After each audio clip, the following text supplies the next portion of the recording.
Hello everyone. This might be a little bit of a strange video, but basically what I thought I would do is just record a couple of quick videos that explore some different study strategies for you.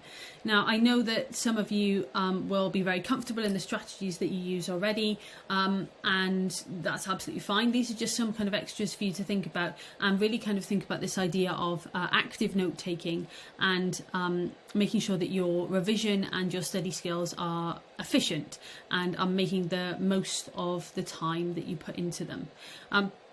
So we're going to have a look today at Cornell note taking and that kind of process and how we can use it in media studies, but also these skills are transferable to other subjects as well. So any essay-based subject really can use this, or indeed any subject that requires you to take notes. There are some other kind of strategies that I want to talk through, and we'll probably do so in some other videos, but this one I think is really useful. And it's something you can do now. It's something that actually you can use on notes that you've already taken, and it can really kind of help kickstart your revision without it feeling like the massive chore that it can sometimes feel like when you set up your big revision plan a month before an exam. This really buys into that idea of little and often, and hopefully you'll find that you retain more information by considering this method. Okay, like I said, this may not be for everyone, and you may be one of those people who can have a perfect strategy already, or can write notes and revise as you go, and your system's kind of set, and that's fine. Okay, but like I said, this is just an extra kind of idea. So let's jump into it. Just a little caveat before we really get in. Now, I'm showing you this on an iPad. I would personally, if I was doing this for my own study, and I still do when I'm looking at new texts for A-level, I will make notes exactly as a student would, and I use physical paper. Now, you may prefer an iPad, you may prefer digital writing, that's fine. I'm showing you this like this because it's just easier to film. But all of the things that I show you have been made for the purpose of this video. All of my actual notes will be physically on paper. And you don't need a fancy notebook. You don't need a notebook with these lines drawn in. You can buy them, but they're expensive. You just need any notebook and a ruler because you can draw these lines in yourself. And sometimes you might not even need that. And I'll show you kind of some other ways that you can use some of these methods towards the end of the video. A second thing is that the most important thing about revision notes is that they are functional for you. Okay, so they need to be legible, they need to be functional and make sense to you, doesn't matter about anyone else, and they need to support your learning. If you know someone who has perfect calligraphy headers and their handwriting looks like a font, then that's lovely, and they are amazing people, and we all secretly hate them because of their amazing talent, but that doesn't mean that your notes are any less valid because they're less pretty than theirs. And I think that's really important to kind of say that, because I know that Studygram accounts and study YouTube channels will give you the impression that you need to spend £450 on stationery and highlight everything in pastel colours and have calligraphy lessons to be able to make effective notes and effectively study. That's not true. Okay, the most important thing is that your notes make sense to you. If they look beautiful, that's a bonus, but actually the most important thing is that they are there to aid active study. All right. Okay, that being said, let's jump into it. So this is a Cornell Notes system. You may have seen it before, and it's comprised of 4 areas. We've got our title, thesis, key question up here. Then we've got our main note-taking area here. This is where we can take notes from a lesson, and we're aiming for no full sentences, abbreviations, our own little system of abbreviations, keywords, but a system that makes sense to you. You can include diagrams, you can include timestamps if you are analysing audio-visual, which is something that I hope to kind of show in another video, how to kind of effectively note take for that. And you just put everything in this section, okay? Then, at the end of the lesson, or at the end of that day, but within kind of 24 hours of looking at this lesson, you fill out this part. This is the summary part. And here, you can use the because, but, so kind of system, because you know, that's something that you use in English and it's really good for consolidating ideas. You can use that sentence system, or just make sure that you're constructing really carefully thought through sentences, and you're looking for 1 to 2 sentences maximum down here, but you really want to think about the construction of those sentences. You want them to be really well constructed, well thought through sentences, because that there sums up all of this stuff here. This section is important because it allows you to practice a bold, provocative statement that requires evidence to back it up, and that's the framework of a good essay. So if you're practicing that at the end of every single lesson, you are practicing the framework, the skeleton of essay writing every single lesson. And that means that when it comes to essay writing, being able to construct these sorts of sentences is going to be second nature to you. And that can be really important in an exam like the ones that you might sit, where you have to construct an essay and you don't necessarily know what the essay title is going to be. You don't know what texts you're going to have to use or kind of apply to that essay title. So there's a lot of unknowns there. So being able to confidently construct an essay means that it kind of takes that extra step away from you. And then we've got this bit here. This is the questions column, and what you can do here is either during the lesson or perhaps when you complete the summary, either's fine. You can add in here keywords, key points or headers, excuse me, and the key ideas of the lesson. Okay, this should not include any sort of full sentences, any lengthy notes. It's designed to be a margin style column because you're meant to be putting single words and phrases in here. And this then means that you can revise from this column, because you can come back to these notes in a couple of weeks' time, you can cover up this bit, and you can just focus on here.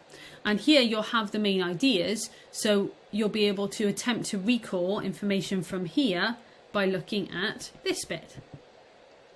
So that's why this supports the concept of active note-taking and revision, because what you've done by completing this whole page is you've taken your notes here, then you've looked back through them and summarised them here, which is again a form of revision to be able to consolidate those ideas, and then you've come back and you've looked at this section and you've used the keywords to recall this section. Now there's an extra layer you can actually do to make this even more of an active note-taking process, and I'll show you that with an example now. So this is an example of some note-taking. You'll notice that some of it's copied and pasted. Like I said, this has been made for the purposes of this video. So some of the notes are duplicated, but it's just so that the page is full.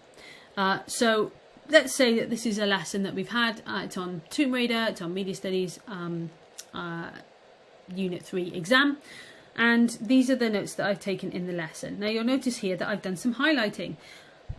It's really important that everything that you do in an active note-taking and revision system has meaning.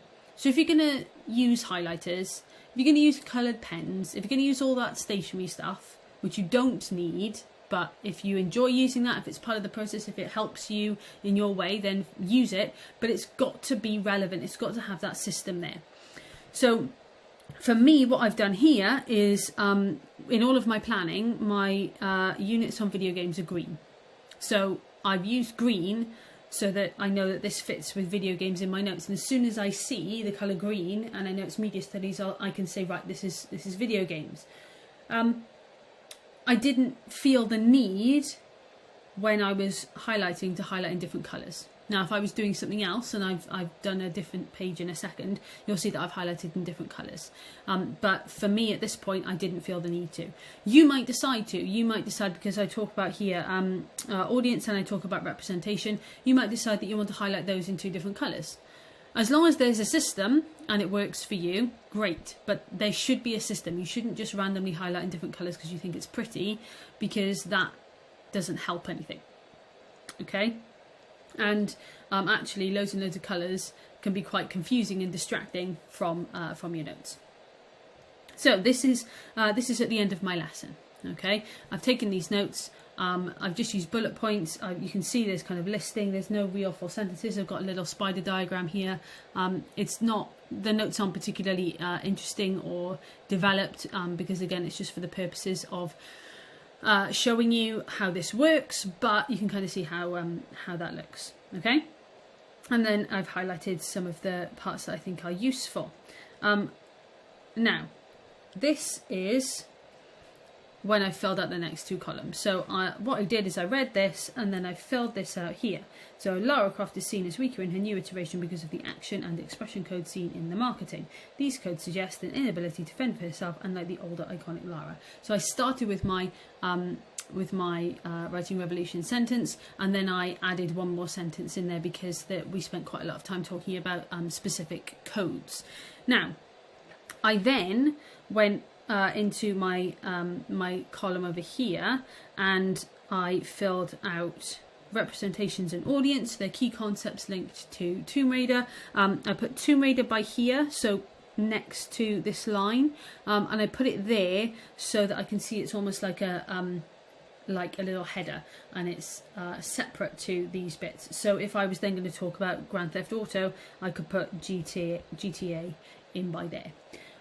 Then I've got some key points. So poster reboot shows weakness, iconic Lara, Henry Jenkins, because I felt that Henry Jenkins as a theorist could be applied there, active audience and symbiotic relationship. So if I was to cover up these notes, I could look at that and I could probably remember or start to regurgitate some of this information based just on those key ideas. And that is a lot easier to revise from. It's a lot less daunting than all of that. Okay, as well as that, in terms of highlighting, say if I hadn't highlighted on this page, then what I could do is, because I've got representation and audience written down here, so I'm going to highlight things to do with representation, and I'm going to highlight just keywords that link back to representation. So if I did need to look at this page to remind me, then I have those words kind of jumping out at me straight away. Same for audience. I could highlight again the idea. So here I've got iconic, I've got the shorts, holster, vest and plaits, because they're what an audience would describe as iconic. So I've highlighted specific words that are kind of my next step in being reminded of my notes if I can't remember them from here. So it's kind of like, this is my stage 1, then the highlighting is my stage 2, and then the full notes is my stage 3 in terms of working back from my skeleton to my full set of notes. So that would be the notes from a lesson. So you could, in an exercise book, have every page looking like this. Potentially, obviously in some lessons the notes will span more than one page. So you could either have 2 summary sections, which I would probably recommend, just because otherwise it can be quite overwhelming to consolidate several pages of notes into one sentence. So I would try and recommend for every page having the opportunity of a summary sentence. But if your handwriting's quite big, or if you're doing kind of diagrams, so there's less on the page but it takes up more room, then you could have a summary sentence for a double page. Another way of using Cornell Notes that's really useful is asking questions. So you can develop this further. This is kind of how it's designed to be used, but you can develop this further using questions. So as before, we've got our notes here, we've got a summary, same as it was before, and in this column we've got our key concepts, key terminology. If we need to name a theorist, we can name a theorist. Now what I've done is I've gone in, and because again I've colour coded everything green, but you use whatever colour coding system you want, I've added in some questions that I think my notes could build on, and they're kind of questions where I could take this idea further. So I've added, how does Lara Croft as an iconic video game character represent female characters as a whole? So I'm talking about here how Lara Croft is represented as a female video game character. So this question encourages me to then think wider and expand that to maybe other characters in the other games that I'm studying.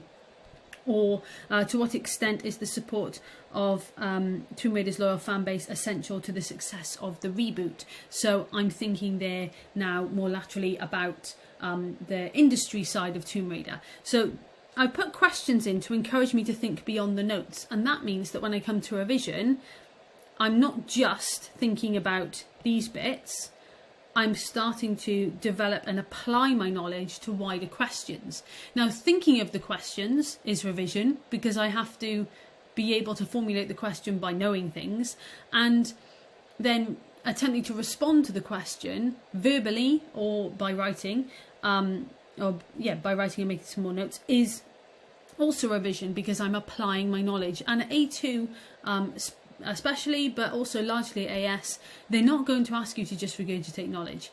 There are a couple of smaller questions in the AS that do ask for, a little bit of regurgitation, but ultimately they're looking for application of knowledge. That's what A level's all about. So by doing this, you're practicing that idea as well, which again means that when you come to the exam, the fact that the essay questions are unknown will be less of a challenge, because you've already practiced this idea before. So that's a way of using them in terms of class and notes and revising.